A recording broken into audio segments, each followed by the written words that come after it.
Hello friends, welcome to iMobiles. இன்றைக்கி நம்ம சர்வீஸில் வந்திருக்க மொபைல் பார்த்திங்கன்னா சாம்சங் A03 கோர் அப்படிங்கிற மாடலு.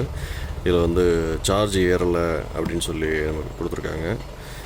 ஆல்ரெடி இதுக்கு முன்னாடி பார்த்திங்கனாக்கா அவங்க சார்ஜ் ரிப்பேர் பண்ணதாக சொல்லியிருந்தாங்க. சார்ஜ் பின்னு வந்து சேஞ்ச் பண்ணியிருந்ததா. பட் ஆனால் அது ரீசெண்டாக தான் சேஞ்ச் பண்ணியிருந்திருக்காங்க போல இருக்குது. இதில் வந்து ட்ராக்குமே வந்து டேமேஜாக இருக்குது. ஆக்சுவலாக நம்ம அந்த பின்னை மட்டுமே சேஞ்ச் பண்ணலாம். பட் இப்போலாம் வந்து சார்ஜிங் போர்டுங்கிறதே வந்து நமக்கு ப்ரைஸ் கம்மியாக தான் கிடைக்கிது. ப்ளஸ் நம்ம அதில் பின் சேஞ்ச் பண்ணுறது வந்து இப்போ இருக்கிற அந்த போர்டோட கண்டிஷனில் பின் சேஞ்சிங் வந்து நமக்கு ரொம்ப நாள் லாங் லைஃப் கொடுக்குமாங்கிறது டவுட் தான். அதனால் நம்ம கம்ப்ளீட்டாகவே இந்த சார்ஜிங் போர்டையே நம்ம புதுசாக வேறு சேஞ்ச் பண்ணி கொடுத்துட்றோம். மொபைல் ஓப்பன் பண்ணியிருக்கோம்.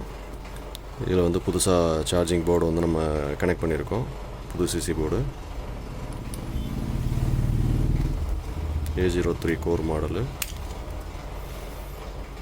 அதில் பார்த்திங்கன்னா வாட்டர் டேமேஜ் எதுவும் ஆகாத அளவுக்கு அந்த சீல் க்ளூலாம் அதில் இருக்குது.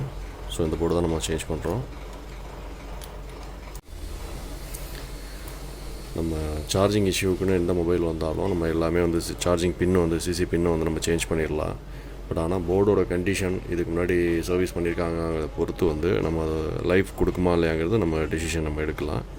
ஸோ இது வந்து லாங் லைஃப் வரும் அப்படிங்கிற ஆப்ஷன் இருந்துச்சுன்னா நம்ம பின்னு மட்டும் சேஞ்ச் பண்ணி லோ ப்ரைஸில் கஸ்டமர் கொடுக்கலாம். இன்கேஸ் இல்லை அது லாங் லைஃப் வராது, அது சீக்கிரமே திரும்பவும் பிரேக் ஆகிடும் அப்படிங்கும்போது நம்ம கம்ப்ளீட்டாக நியூ போர்டு சேஞ்ச் பண்ணி கொடுக்குறது தான் கஸ்டமருக்கும் சாட்டிஸ்ஃபேக்ஷனாக இருக்கும். அவங்களுக்கும் லாங் லைஃப் வரும். அடிக்கடி மொபைலை சர்வீஸ் பண்ண வேண்டிய அவசியம் இருக்காது. ஓகே, நம்ம இப்போ நியூ போர்டு சேஞ்ச் பண்ணியிருக்கோம். நம்ம புது சிசி போர்டு வந்து சேஞ்ச் பண்ணியாச்சு. இதில் வந்து பார்த்திங்கனாக்கா சார்ஜிங் ஆம்பியர் எவ்வளோ எடுக்குன்னு செக் பண்ணுறோம்.